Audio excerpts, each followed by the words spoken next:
Mga kababayan, huling Biyernes na po ng taong 2021 at walang patid ang paghatidhan sa inyo ng mga napapanahong balita tungkol sa agham at teknolohiya. Ito lang sa DOST Report, isang makaagham at makasaysayang araw Pilipinas. Ako po si Orin Miranda, ang inyong kapatid sa Imbabawid, at kasama po natin ang kalihim ng kagawaran ng agham at teknolohiya, ang nag-iisang DOST Secretary Fortunato Boy de la Peña. Makasaysayang araw po si Boy. Magandang araw din, Onin, at sa ating mga taga-subaybay. Para sa huling episode ng DOST Report ngayong 2021, makikiisa po tayo sa paggunita sa ika-125 anibersaryo ng kamatayan ng ating pambansang bayani na si Dr. Rizal. Ating pong pag-uusapan ang programa ng Department of Science and Technology na Rizal, the Filipino Scientist, kasama ang ating mga espesyal na bisita. Pero sa ngayon, pakinggan muna natin ang mga balitang hatid ni Secretary Boy.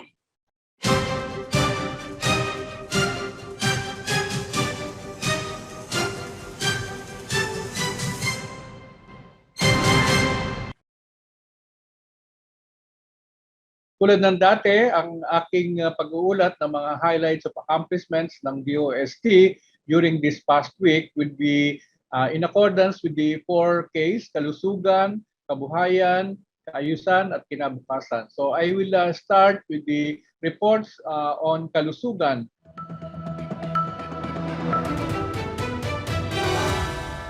The first one is a report from the DOST Philippine Nuclear Research Institute, or PNRI, stating that they have developed protocols and established a facility to monitor radiation exposures in the human body. They call this accurate biodosimetry. Accurate biodosimetry is needed to estimate radiation doses received by individuals. This science and technology capacity or capability is a crucial step to support the safety culture of nuclear workers, like our clinicians in the nuclear medicine wards, to deliver better health care for radiotherapy patients undergoing cancer treatment and to protect the Filipino public in the event of accidental or unwarranted radiation exposures. As part of its international commitment, the Philippine Nuclear Research Institute, with funding from the DOST Philippine Council for Health Research and Development, established a state-of-the-art facility that combines robotics, intelligent image analysis, and molecular diagnostic technique to monitor radiation exposures in the human body by analyzing blood samples. In collaboration with the Department of Radiotherapy of the Jose Reyes Memorial Medical Center, the Philippine Nuclear Research Institute developed clinical protocols in the radiosensitivity assessment of cancer patients. This move has helped bring the concept of precision medicine to the bedside. Radiotherapy is one of the most effective cancer treatments. However, it is technically impossible to avoid exposure of normal tissues to ionizing radiation. Thus, in many situations, the severity of these reactions limits the radiation dose administered to the tumor. Since it is well documented that there is a wide difference in individual radiosensitivities, if such variations among patients are determined, clinicians will have a solid basis for personalized radiotherapies. For example, dose escalation for radio-resistant patients to enhance tumor control without an increase in complications, or dose reduction for radiosensitive patients.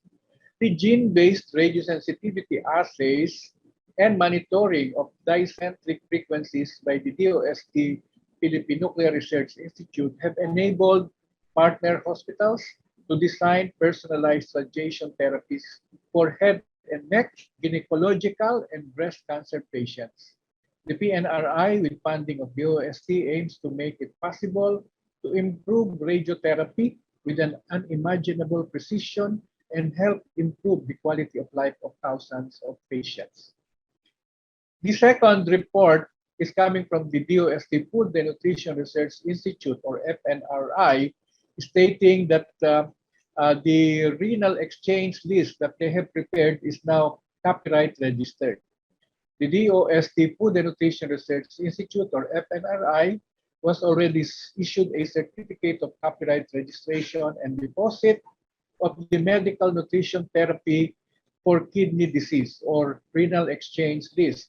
This was issued last December 14, 2021 from the National Library of the Philippines. The renal exchange list is a manual developed to assist in the dietary prescriptions and careful monitoring of the diet of renal patients.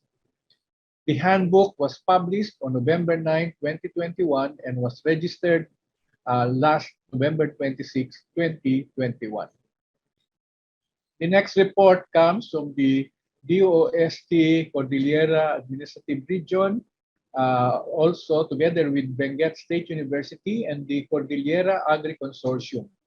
They launched an R&D book on traditional knowledge systems and practices in health.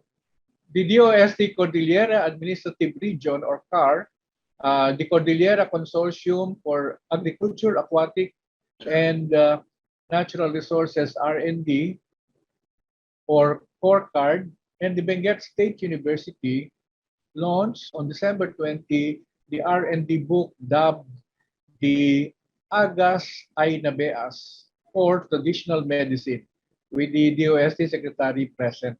The book presents an inventory of indigenous knowledge systems and practices to preserve the country's national heritage on healing.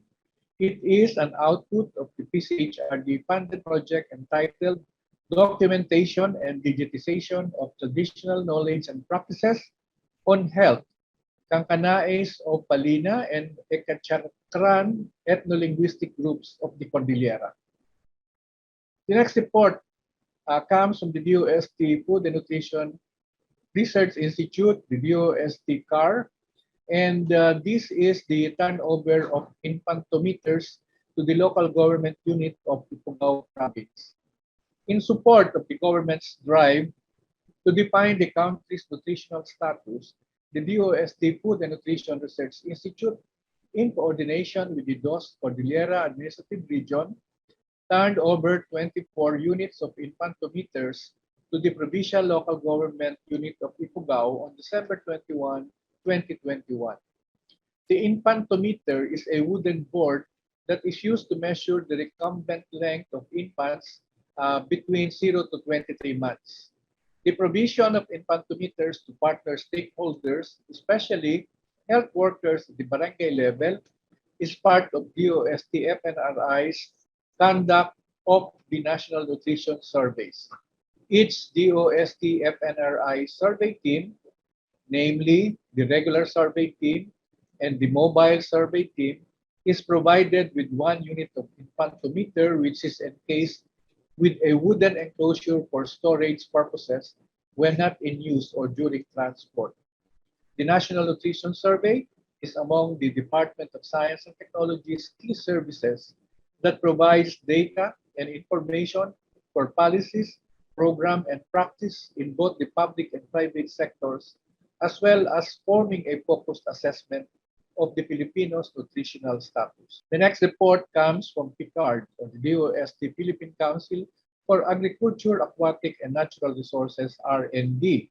And this is about their project entitled Science and Technology Community-Based Farm on Sweet Potato Production in Basay, Samar, wherein the Samar State University, which is the implementer of the project, provided quick response during the formation and distribution drive to help victims of Typhoon Odette, or Rai, in Sogod, Southern Leyte.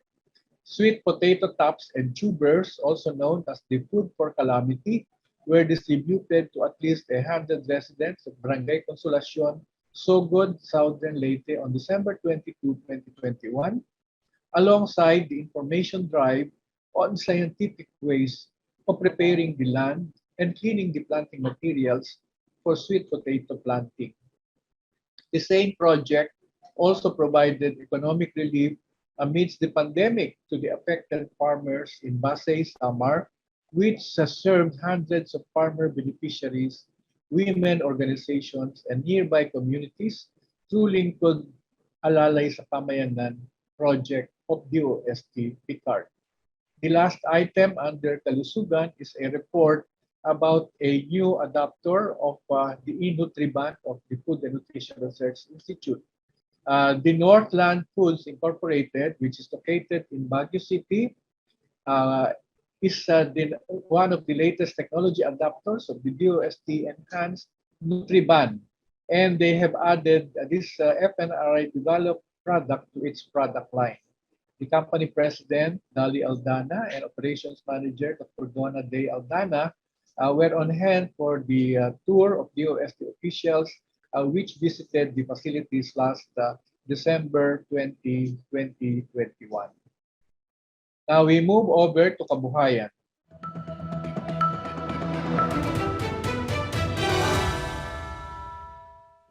The report comes from the DOST Philippine Textile Research Institute, which has been championing the cause of Philippine textiles using our natural resources for decades.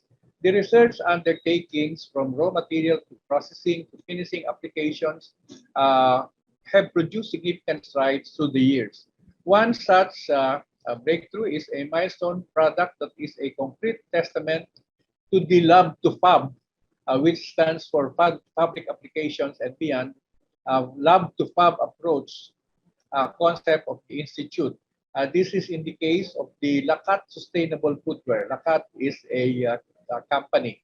Under the program entitled Diversification of Philippine Textiles Through Non-Woven Innovations, of the Philippine Textile Research Institute, their project collaborator and technology business incubatee, Creative Definitions, has adopted the non-woven textile developed material as a novel shoe insole material for their Lakat sustainable footwear line.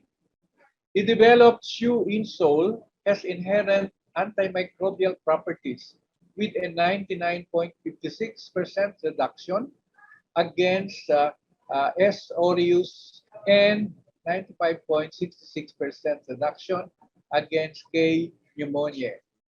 Also adopted in one product, also by the Lakat Group, is the use of 70%, 30% cotton pineapple yarns spun at the DOST PTRI Innovation Center for Yarns and Textiles. And these were used to hand loom the fabric for the shoe upper and shoelace materials in Negros Occidental. To the footwear's upper materials, DOST PTRI's enzyme finishing technology for natural textile fiber was applied. This renders Lakat, a 100% sustainably crafted Philippine-made footwear, a Tela 100% Filipinas product.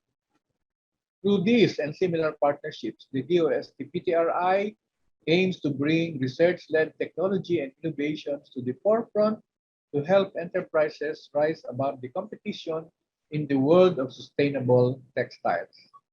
The next report comes from the Center for Potato R&D. The NIT Center on Potato R&D, which is located in Benguet State University, has reported updates on their operations, outputs, and assistance provided to local farmers.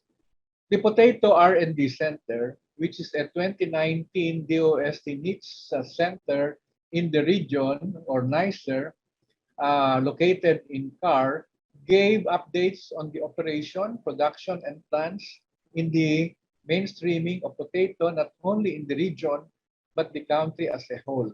Among the science and technology interventions provided through this DOST NICER program were the practice of aeroponics and cold storage of seeds, which ultimately improve the potato production capacities of local farmers. The center is also a host to DOST PICARD Balik Scientist, Dr. Senaida Ganga. Next on Kabuhayan is a report from DOST Calabarzon regarding their developed food safety self-assessment tool. And this was featured in a food hygiene webinar recently. Home-based and online food sellers were gathered virtually during the DOST Calabarzon webinar on basic food hygiene and orientation on the use of food safety self-assessment tool last December 22, 2021. The online event, streamed via Zoom, was attended by more than 100 participants who were briefed on fundamental food hygiene practices and promoted the use of the tool that was developed by DOST Calabarzon. DOST Calabarzon developed this tool to ensure that food safety is practiced by local food entrepreneurs. The digital application provides a 46-item self-assessment checklist that covers the minimum requirements of food safety. It can be accessed at https fssat.dostcalabarzon.ph. The DOST Calabarzon Food Safety Team, with the assistance of the Regional Office Management Information Systems Unit, is upgrading the application to give users data analytics of their strengths and items for improvement. The DOST Calabarzon is also currently building an Android version of the website to make this tool accessible to more users. It is targeted for rollout by the first quarter of 2022. Another report comes from DOST Region 5 or the Bicol region and the DOST Forest Products Research and Development Institute stating that they are ready to provide innovation support to non-food women micro entrepreneurs. The DOST Region 5 and the DOST FPRDI has recently conducted a consultation dialogue for the initial assessment of the company named Dinglasan Unique Woodworks, okay, which is a women-led micro enterprise last October 22, and that initiative aims to assist the enterprise in identifying the needs for product development and upgrading of their production technologies and facility. It is one of the DOS Region 5's target activities under the program called Innovation Support to Non-Food Women Micro-Entrepreneurs through the Great Women Project 2. The results and recommendations as output of the consultations will be presented to the Dinglasan Unique Woodworks as basis for their production process improvement and will be utilized by DOS Region 5 as baseline reference for possible interventions to other WMEs. The next report now is on kaayusan.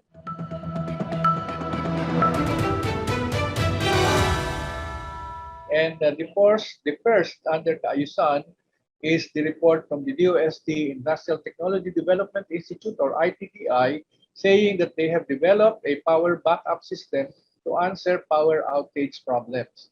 The DOST Industrial Technology Development Institute or ITDI has developed a power backup system which is an approved utility model registration as an alternative for commercially available uninterrupted power supply or UPS. It provides a solution to solve issues that a UPS cannot address.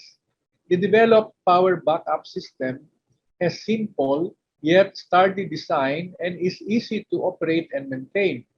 It uses locally available materials for fabrication and offers solution to large equipment needing a continuous energy source without interruption. Parameters such as current, temperature, and relative humidity that may affect the systematic operation of the power backup system are on the prescribed scale and do not affect the reliability, durability, and efficiency of the power backup system.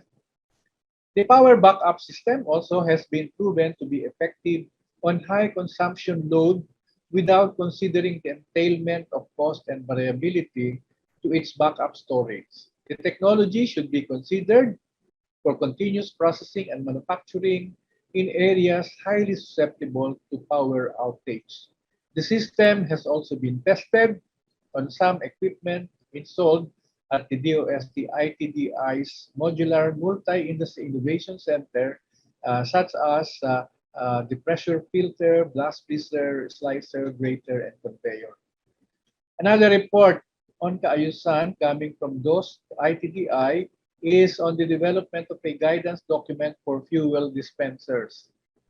The DOST Industrial Technology Development Institute, through the National Metrology Laboratory, has developed a guidance document for fuel dispensers. This document is issued in support of the regulation of fuel dispensers and provides guidance to regulators in conducting efficient and internationally accepted tests for the metrological control of fuel dispensers, enabling the protection of both consumers and retailers from unfair trade. Liquid, liquid petroleum products are valuable resources that play an important economic and commercial role in our country. Most modern transportation relies on the use of these products as fuel.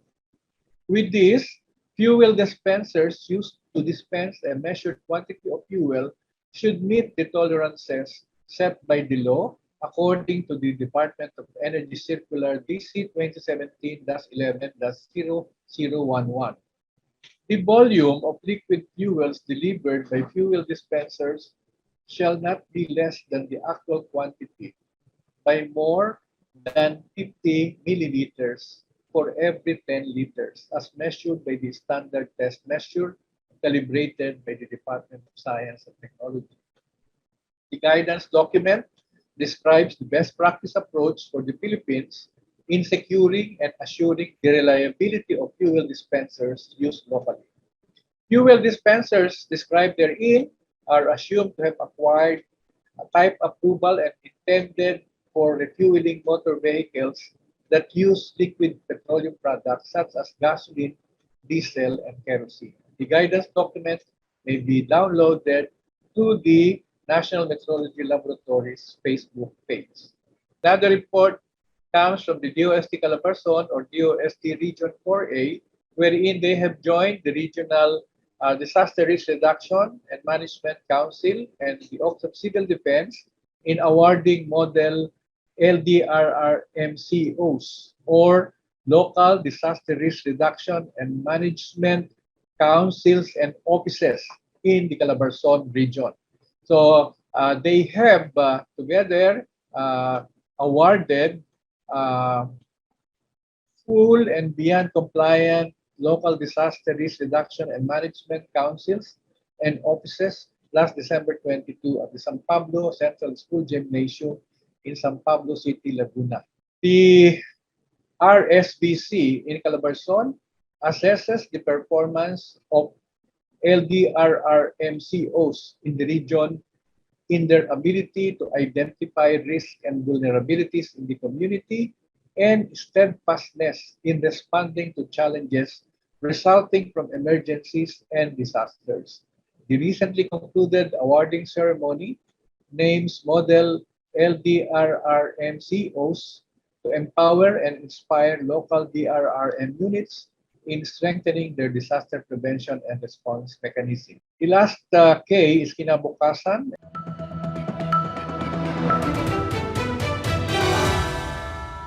And the first one here is the implementation by DOST Region 1 in the Ilocos region of Project ACAD or ACAD in Ilocos Sur, with the aim of bridging the gap between technology and rural schools and to enhance the quality of education in geographically isolated and depressed areas.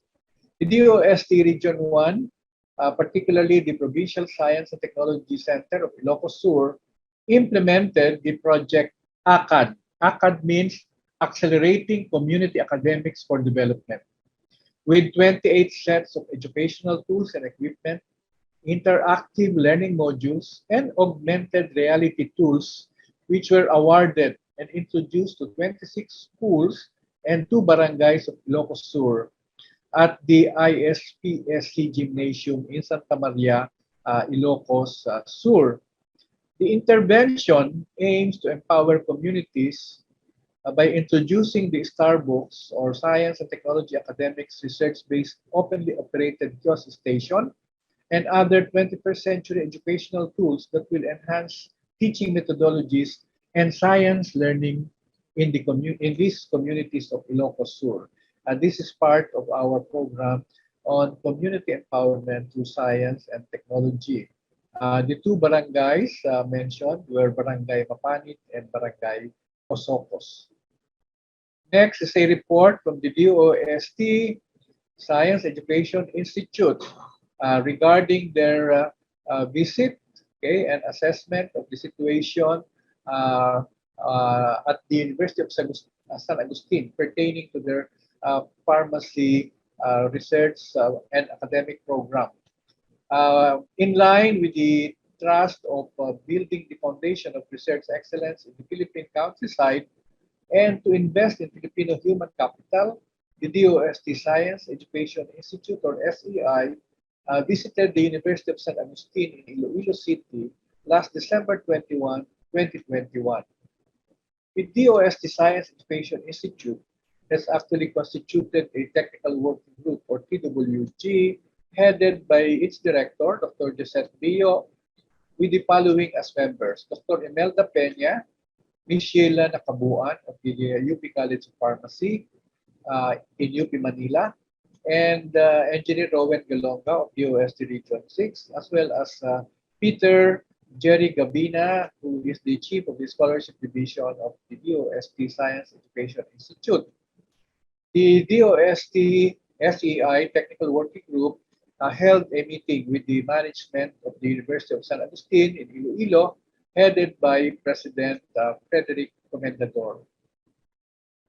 Present also were the two balik scientists assigned to the university, Dr. Jonel Saludes and Dr. Doralyn Dalisay. The team visited the laboratory facilities and observed ongoing researches at the Center for Chemical Biology and Biotechnology, headed by Dr. Saludes, and the Center for Natural Drug Discovery and Development, headed by Dr. Dalisay. Documentary evaluation of the College of Pharmacy, as well as interview of applicants for the MS and PhD scholarship programs were also conducted by the Technical Working Group.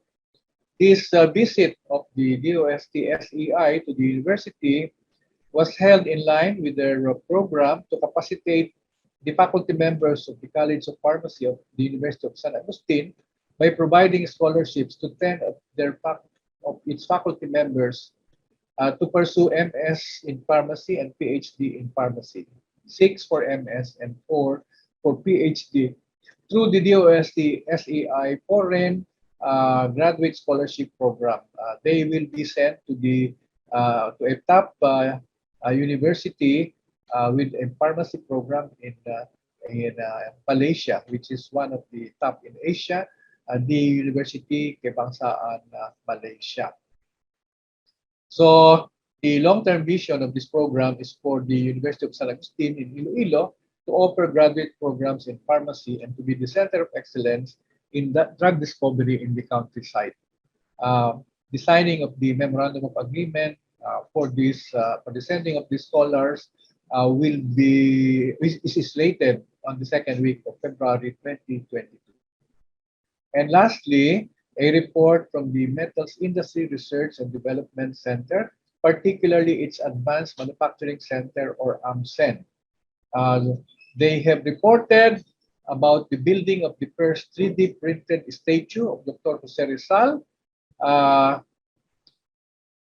December 30, 2021, the DOST unveiled the first and largest 3D printed statue of Dr. Jose Rizal at the DOST compound in Bikutan, Taguig City. The 12.5 feet Rizal, the Filipino Scientist statue, was 3D printed at the Advanced Manufacturing Center or AMCEN, located at the DOST Metals Industry Research and Development Center of DOST. The monument is in commemoration of the 125th death anniversary of the country's national hero and embodies Dr. Rizal's contributions to science. It also conveys the aspiration to seek ways to advance our scientific and technological know-how. The Advanced Manufacturing Center is making notable progress in promoting and widening the reach of additive manufacturing technologies, more commonly known as 3D printing. Aside from the Rizal statue, the Advanced Manufacturing Center is also involved in various R&D projects, among which is the rapid prototyping of cube satellite components using additive manufacturing technologies. This is in partnership with the team under the Stamina for Space program. The AMCEN has conducted research in design optimization and rapid prototyping of cube satellite parts, such as frame, camera backbolts, parts of the antenna deployment mechanism, and different kinds of computing enclosures and satellite panels. The AMCEN team also conducted studies on material selection from metals to different kinds of polymer. In 2022, the AMCEN will embark on more research and development projects in various fields such as aerospace, defense, biomedical, among others. This completes our report this week, and I would like to thank everybody for viewing, and I hope that you learned something out of our update. Thank you very much. Maraming salamat po, Sekboy. Natuhayan po ninyong kabuuan ng DOST updates para sa nagdaang linggo. Sa amin pong pagbalik, pag-uusapan natin ng Rizal, the Filipino Scientist, isang proyekto ng DOST sa paggunita sa kagitingan ng ating pambansang bayani.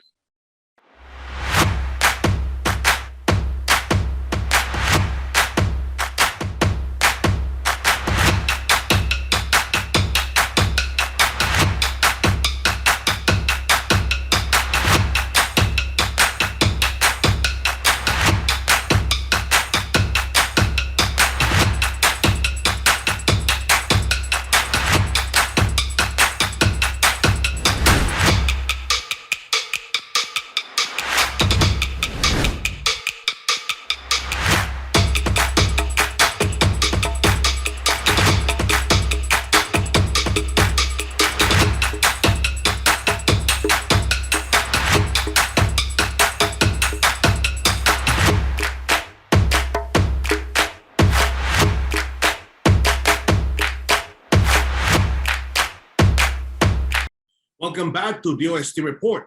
Mga kababayan, kahapon pong araw ng paggunita sa ika-125 taong anibersaryo ng kamatayan ng ating pambansang bayani na si Dr. Jose Rizal. At bilang pakikiisa sa buong sambayanan, ang Department of Science and Technology o DOST ay nagsagawa ng isang proyekto na magpapaalala sa ating lahat ng mga nagawa ng ating pambansang bayani sa larangan ng agham at teknolohiya. Tama ka, Onin. Kilala natin si Dr. Jose Rizal bilang mahusay na manunulat, ophthalmologista, pintor, eskultor, at tagapagturo. Pero hindi rin natin maikakaila ang kanyang malaking kontribusyon sa larangan ng agham at teknolohiya. Kaya naman nagsagawa ang DOST ng Rizal, the Filipino Scientist project at upang ibahagi sa atin ang mga aktibidad na nakapaloob sa proyekto ito. Makasama natin sina Dr. Rowena Cristina L. Guevara, DOST Undersecretary for Research and Development, Dr. Marietta B. Sumagaysay, Executive Director, National Research Council of the Philippines, Engineer Robert O. Dizon, Executive Director, DOST Metals Industry Research and Development Center, Mr. Jeremiah Villaroman, descendant of Saturnina Rizal Hidalgo, Dr. Jose Rizal's eldest sister. Isang makasaysayang araw po sa inyong lahat at salamat po sa pagsama niyo sa amin ngayon. Simulan na natin ang talakayan. Una sa lahat, paano nga ba nagsimula ang pagkakaroon ng temang Rizal, the Filipino Scientist, para sa 125th commemoration ng kamatayan ni Jose Rizal? Maaari mo ba itong ibahagi sa ating mga taga-subaybay, Yusek Kev?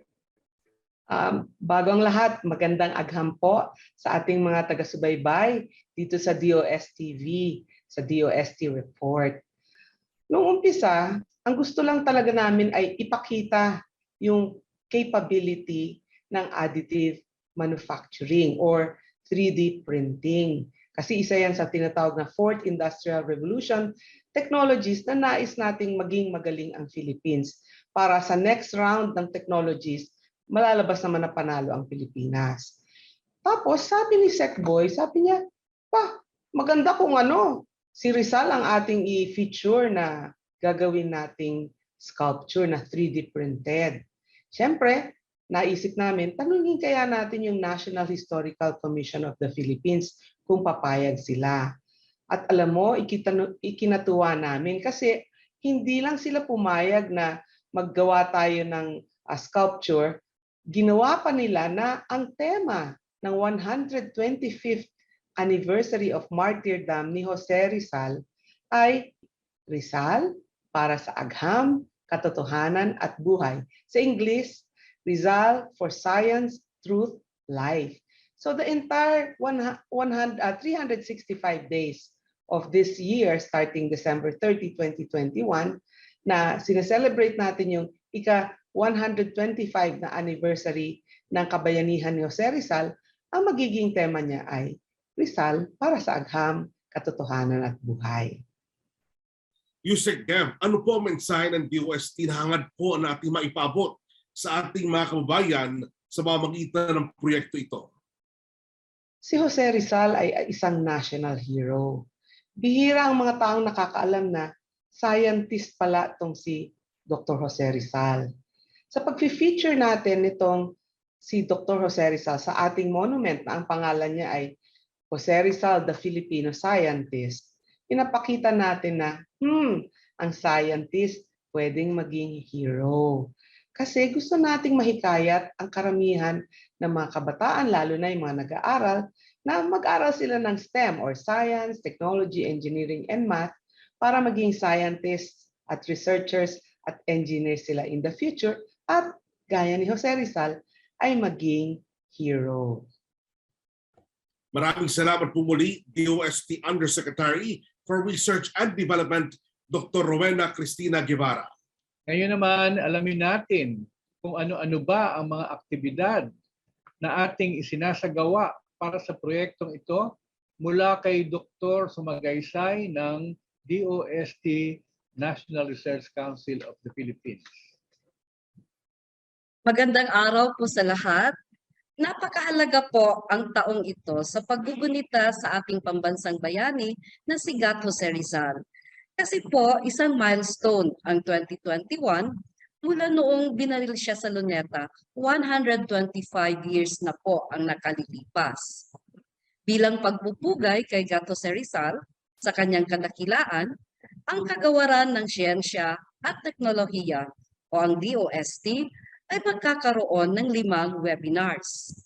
Ang pag-uorganisa ay pinangungunahan ng National Research Council of the Philippines at sa pagtutulungan na rin ng 3 sectoral councils ng DOST. Nakakaiba ang pagdiriwang natin ngayong taon.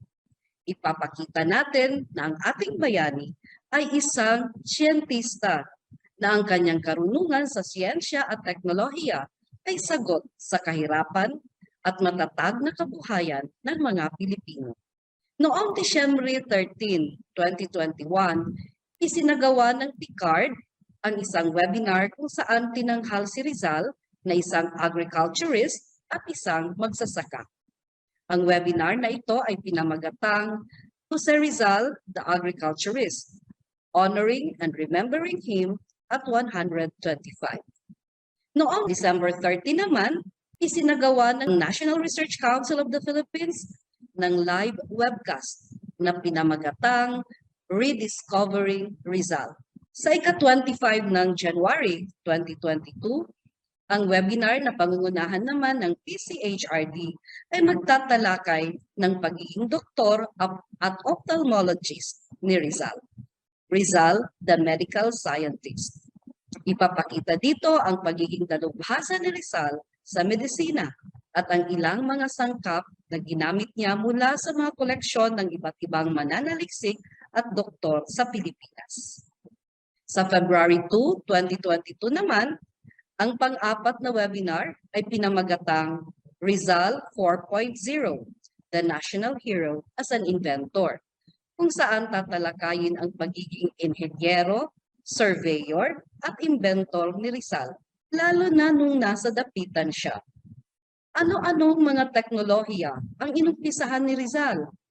Andyan ang water at irrigation system, clay technologies, at food innovations.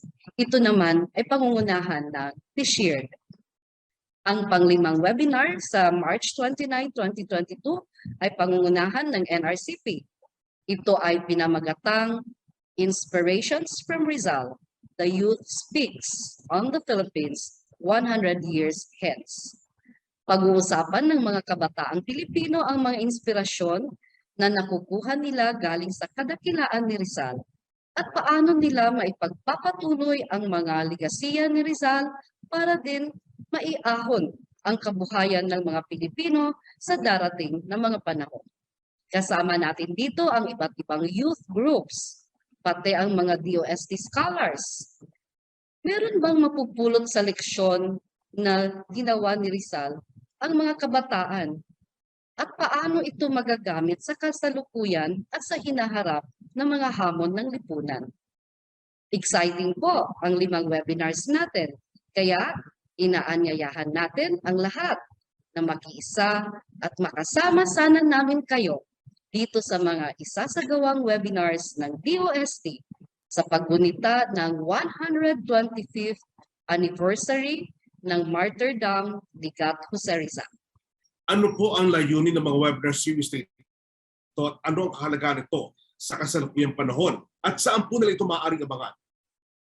Ang layunin ng 5 Rizal webinars na ito ay ang maibahagi ng ating mga eksperto, mga mananaliksik, lalo na yung meron mga pag-aaral kay Jose Rizal, yung kanilang kaalaman para lalong mapaigting ang pagkakakilala sa ating dakilang bayani sa buong kapuluan ng Pilipinas. Layunin ng DOST na maipakilala si Jose Rizal bilang isang Filipino Scientist na kung saan ang kanyang mga ambag ay nakatulong sa pagpapaunlad ng kabuhayan ng mga Pilipino at naging simulain ng mga sumunod pang kaalaman sa siyensya at teknolohiya. Napakadami po ng ambag at kontribusyon ni Rizal sa pagpapalago ng siyensya at teknolohiya.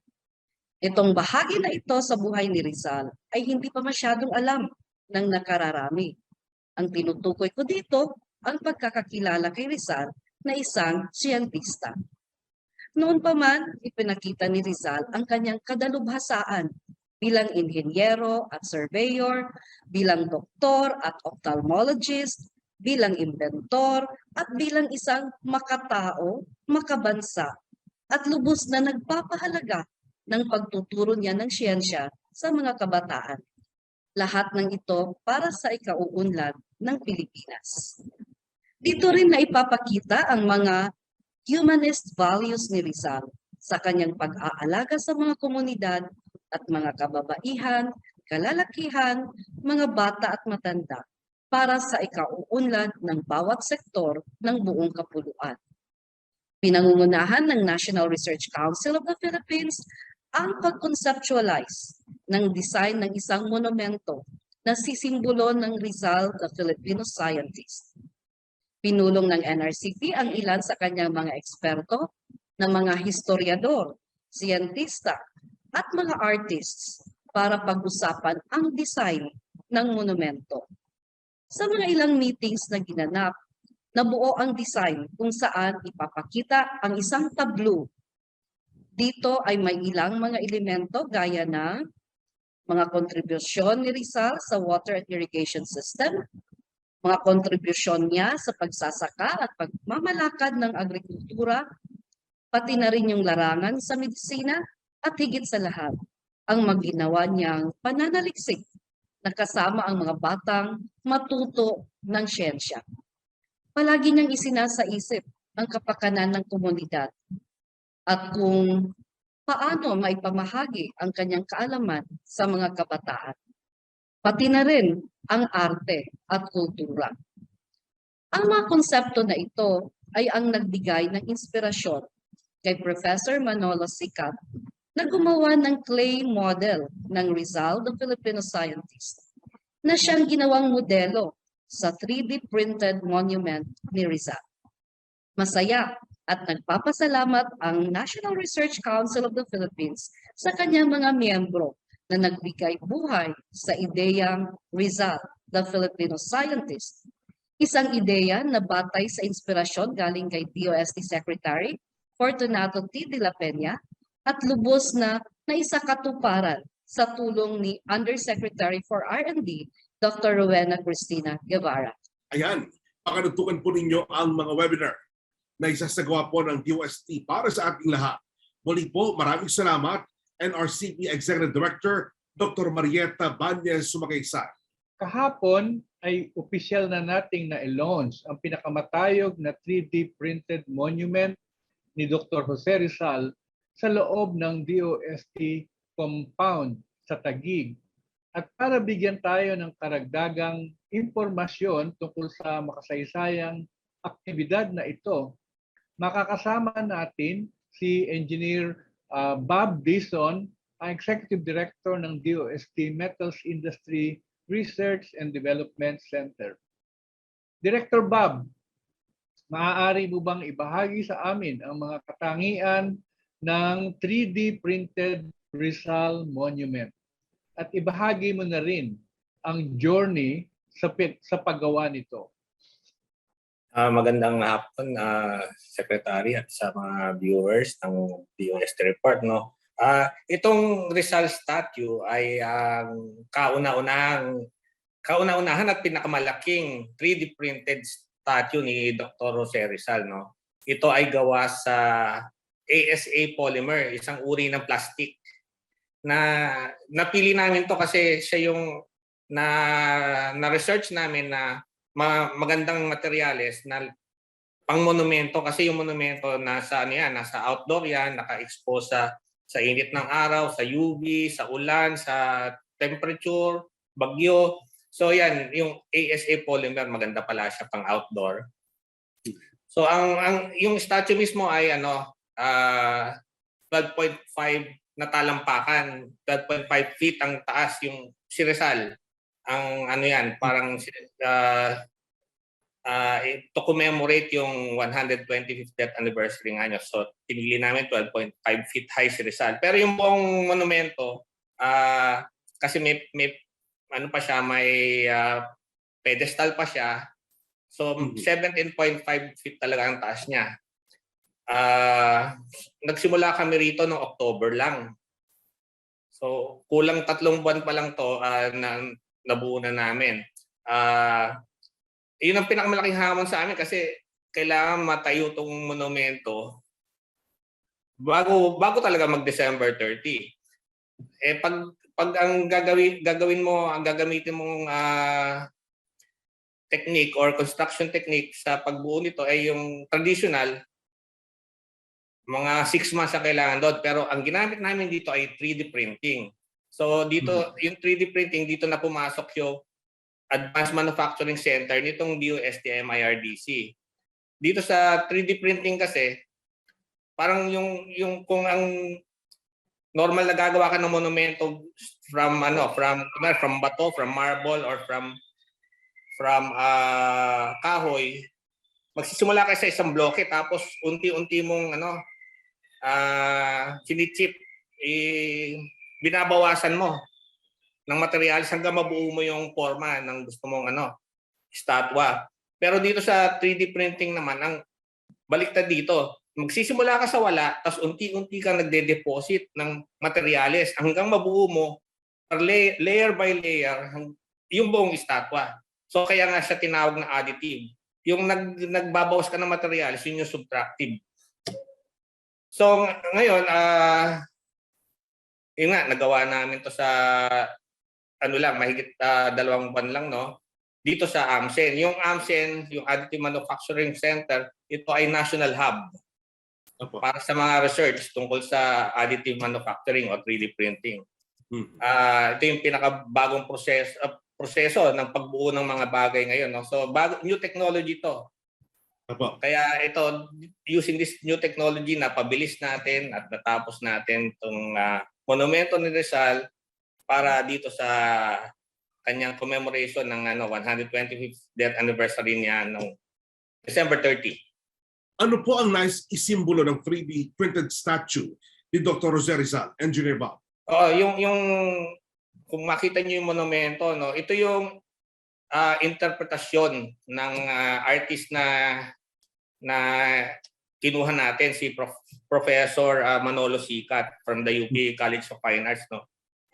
Base sa mga inputs ng mga historians, scientists, artists ng DOST National Research Council of the Philippines or DOST NRCP. So nag-usap-usap kami, nag-meeting-meeting at base nga sa mga ideas, mga concept nitong mga artist historians, nabuo ni Professor Sikat tong interpretation niya nung Rizal Monument as a Filipino Scientist.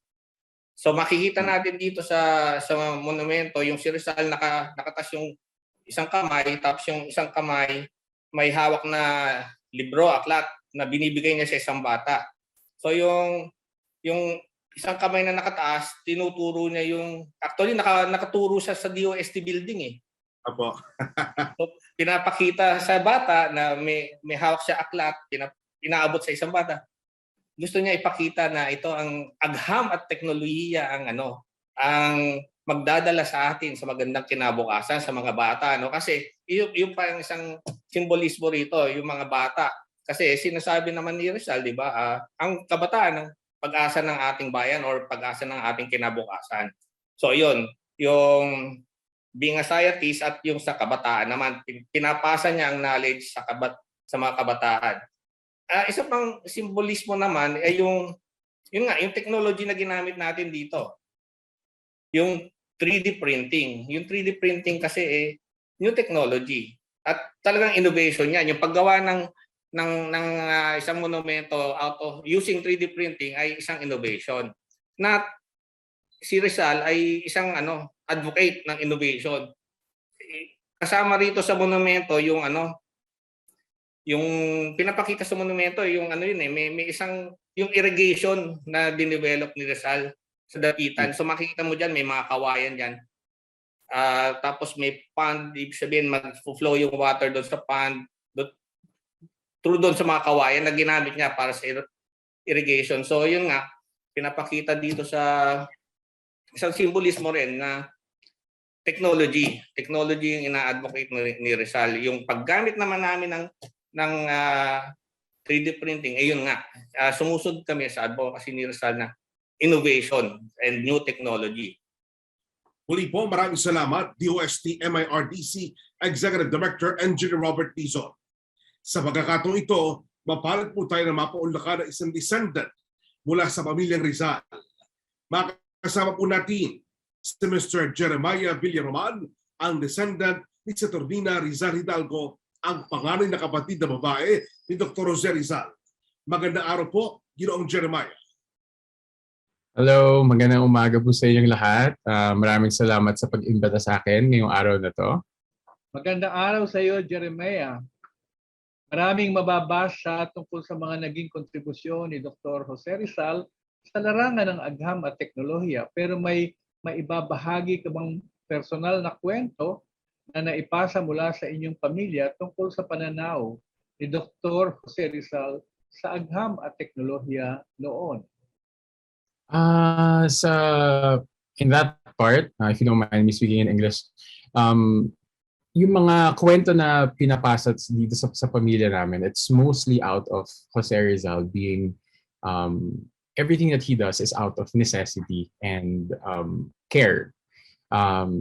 Let's put it in two parts. So, yung una, yung pagiging scientifico at saka pagiging on the technology side of his brain.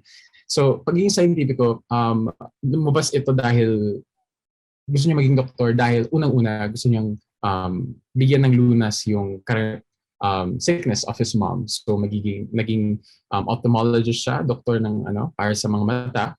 At yung pinaka kwento sa pamilya namin na tungkol sa teknolohiya ay dahil nung siya'y nabilanggo sa dapitan, he was wondering, kahit nasa kulungan siya, he wanted to make the lives of the Filipinos in dapitan better. Paano niya gagawing mas efficient? Paano niya matutulungan yung mga tao na sa dapitan? At doon niya naisip gumawa ng water irrigation system para sa mga sa bukid, sa mga halaman, doon sa around his cell in dapitan. So if you notice doon sa kanyang kulungan doon sa dapitan ay doon niya pinagawa lahat ng mga water irrigation systems. So to sum it all up, it really comes out of the need and the necessity and through the care for other people, specifically para sa kanyang ina at para sa mga ibang tao na hindi niya kakilala. At kahit nakabilanggo siya sa dapitan ay iniisip pa rin niya yung mga ibang tao. Para sa iyo, ano ang kahalagahan na magunita ang pagiging siyentipiko ni Dr. Jose Rizal? At siguro ano ang masabi ninyo sa DOST sa kanilang pangunguna para sa paggunita kay Rizal bilang isang Filipino Scientist mula sa mga webinar series at sa 3D printed monument? First of all, to the Department of Science and Technology, thank you so much for always for doing this series about Jose Rizal, because dahil si Jose Rizal ay mas kilala bilang isang, of course, ang pambansang bayani ng Pilipinas, but also hindi lang siya isang bayani, hindi lang siya isang pintor, sculptor, manunulat, taong marunong magbasa at magbasa ng iba't ibang lengguwahe around the world. But he's also a very accomplished scientist and also a person in the medical field. So madaming fields of knowledge na meron si Jose Rizal na sana ako din, hopefully, makuha ka din siya down the line. But yeah, it's very important to also realize that he's not only a writer or a person who fought against injustice, but also as someone who is a scientist who, like what I mentioned kanina, a scientist that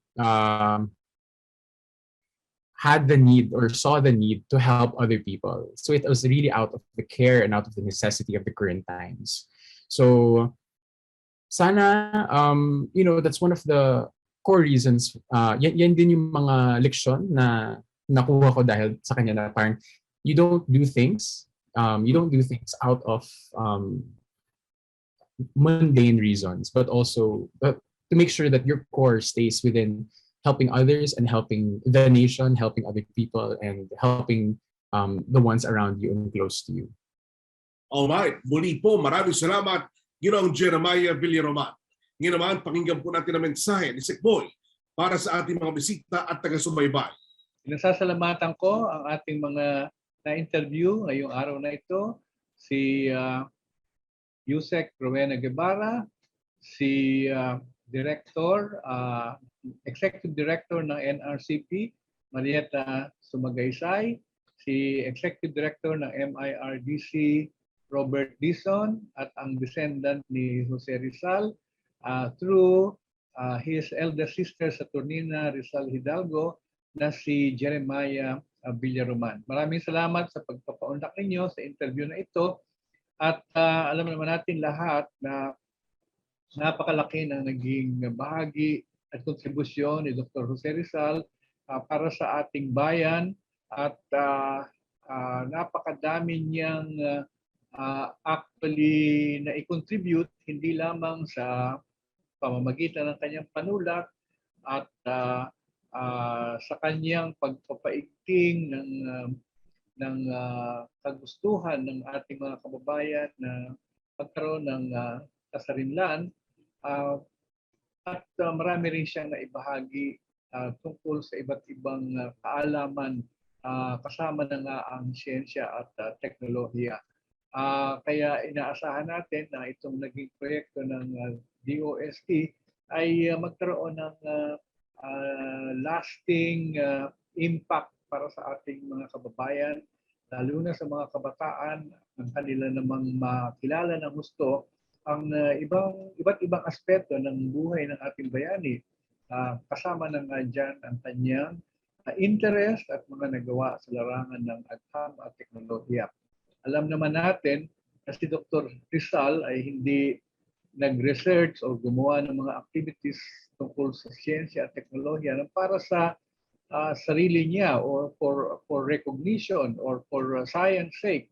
Ito'y ginawa niya dahil may pangangailangan at gusto niya magkadagdag ng kaalaman sa iba't ibang larangan.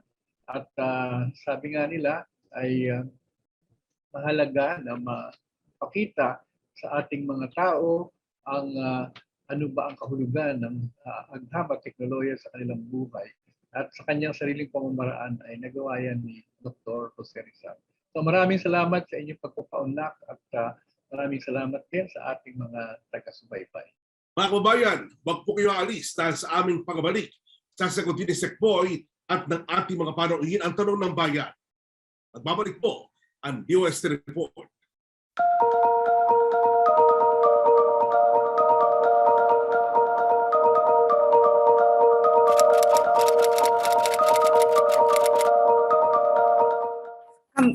Ako, kami magpipinsan o kami pamilya ay pinalaki na may kaugalian kami na siyempre uunahin namin ng Diyos. Magmahal ng bayan, mag-aral ng mabuti.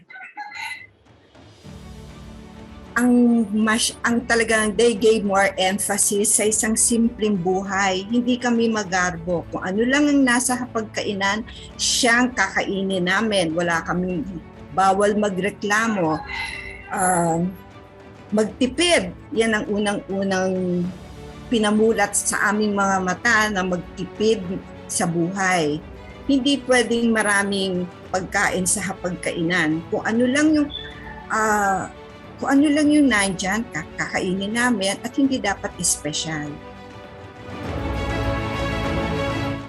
Nagbabalik po ang DOST Report at oras na para sa itanong mo kay Sekboy.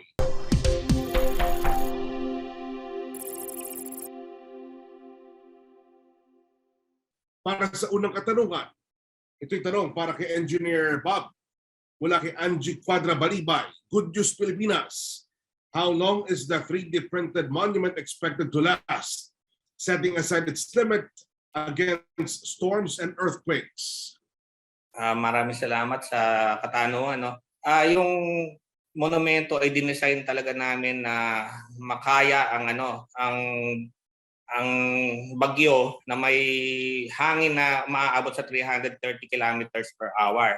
Pati na ang lindol na aabot sa magnitude 7 na lindol. Ngayon, ang titingnan na lang natin yung materyales. Sabi ko nga kanina, gumamit tayo ng materyales na ASA polymer.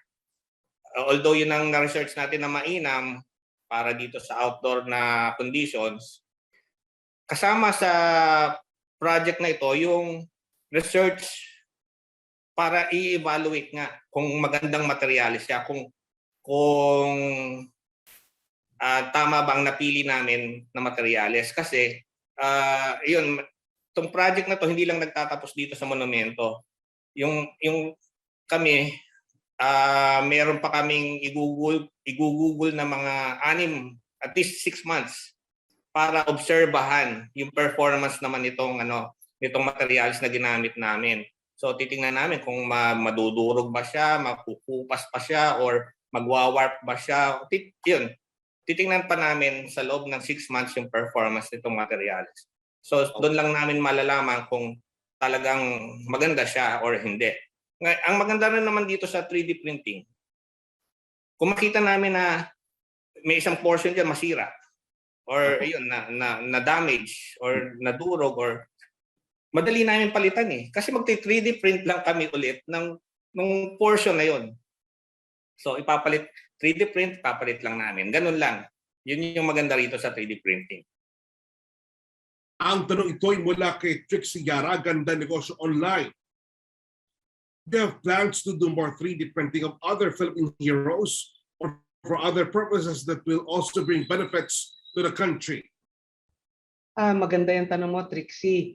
Sa amin, Dahil isa lang naman yung ma-afford natin gawin na research for the purpose of finding out kung pwede ba tong ASA na material maka-withstand nga talaga nitong 330 kilometers per hour at saka magnitude 7.0 na earthquake. Pag na-prove na natin yan, madali na talagang gumawa ng mga kasunod na mga sculpture, kamukha ng ginawa natin kay Dr. Jose Rizal. Pero kami, ang kaya lang namin pondohan ay isa lang at si Dr. Jose Rizal lang. Pero bukod dyan, hindi lang naman mga rebulto at mga sculpture ang pwedeng gawin natin with 3D printing. Kaya rin natin gumawa ng mga bridges, ng mga buildings, and so on. At yan yung mga kasunod na aaralin ng DOST Metals Industry Research and Development Center sa DOST Advanced Manufacturing Center o AMCen. Ito'y tanong mula kay Jasper Mante, DCMS, Media Production and Services. Looking ahead to the future, in what specific areas in Philippine economy would you consider to prioritize that includes 3D printing technology in terms of extending assistance to industries, MSMEs, and other areas? Oo, yung pangalan pa lang naman ng ating center ay makikita na natin na sa area ng manufacturing talaga ang maitutulong nito, kaya tinawag nating Advanced Manufacturing Center. At ito ay ating magagamit sa iba't ibang uri. So practically lahat ng uri ng industriya na gumagamit ng mga materyales na binubuo para maging produkto. No? Nandiyan na yung mga involved, halimbawa sa construction, maraming mga parte ng mga materials or components sa construction na pwedeng matulungan ng 3D printing. Nandiyan din yung mga ating mga industriya na may kinalaman sa medisina, lalo na doon sa mga prosthetics, mga artificial parts na kailangan, at yan ay madaling magagawa sa pamamagitan ng 3D printing technology.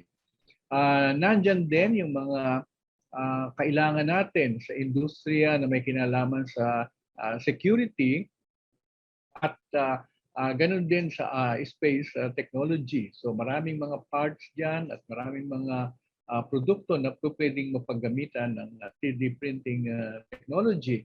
At actually ay meron na ring mga nagsasagawa ng paghahanda ng mga proyekto para makatulong ang 3D printing sa paggawa, maramihan at madali ang paggawa ng mga bahay. Kung hindi man yung buong bahay ay yung mga iba't ibang bahagi ng bahay na pwedeng pagduktong-duktungin. At yan ay makapagbibigay ng katipiran sa ating housing projects. At siyempre sa larangan ng arte, katulad nitong eskultura, ay maraming pwedeng magawa. Merong ganyan kasing laki, kamukha ng kay Jose Rizal na monumento sa atin, pero meron ding mga maliliit na mga produkto na may kinalaman sa arts, at sa industrial design. So meron pang kakambal na program itong ating 3D printing facilities, at ang namamahala naman ito ay ang Industrial Technology Development Institute. Yun naman ang pagsasagawa ng research para sa mga bagong materyales na pwedeng magamit sa 3D printing. Salamat sa iyong tanong. Muli po, maraming salamat po sa ating mga panauhin. Isang taon na naman ang nagdaan. Kita-kita muli tayo sa susunod na linggo at sabay-sabay nating salubungin ang taong 2022 at ang mga updates tungkol sa latest news on science and technology straight from the S&T Authority ng bansa. Subalit bago tayo magwakas, nais po namin kayong panalahanan na ipagdiriwang natin ang National Time Consciousness Week mula ika-1 hanggang ika-7 ng Enero, alinsunod sa RA 10535 ang Philippine Standard Time Act of 2013. Ang pagkilala natin sa Philippine Standard Time ay isang adhikain na nagbibigay halaga sa iisang oras sa ating bansa at ang paggalang sa oras ng bawat isa tungo sa masaganang pamayanan.